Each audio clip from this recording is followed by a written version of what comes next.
Hello 18! Welcome back to my channel. Thank you for clicking this video. May bagong tagline ngayon ang ating mahalima, The King of P-Pop. Ang tagline na SB19 para sa masa.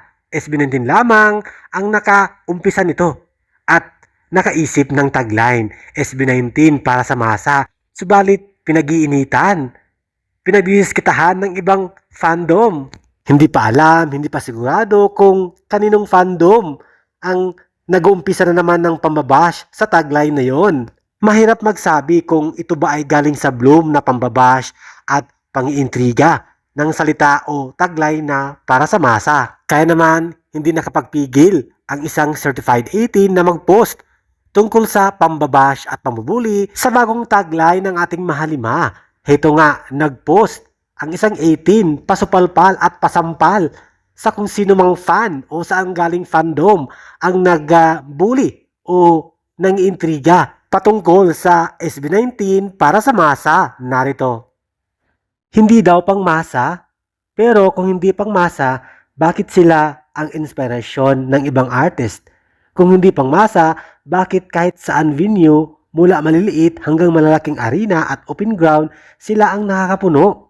Ang tunay na sukatan ng galing ay kaya mong magbigay ng boses sa masa, magbigay ng pag-asa sa kabataan at magbukas ng pintuan para sa iba pang artista o singers na mangangarap o nangangarap.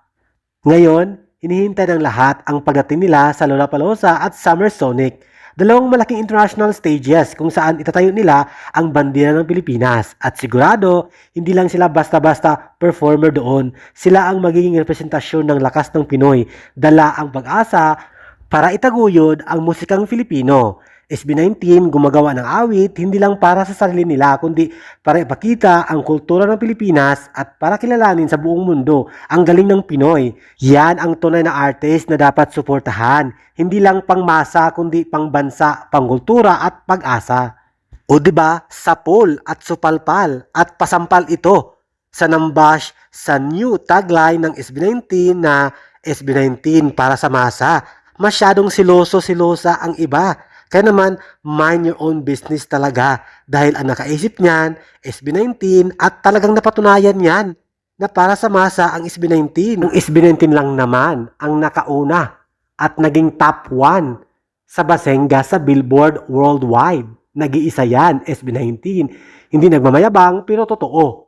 Tamang-tama ang nag-post na to. Halos lahat ng kanta ng SB19 ginagamit ng mga estudyante para sa graduation nila. Kaya naman, please comment down below kung hindi totoo o kung ayaw mo maniwala.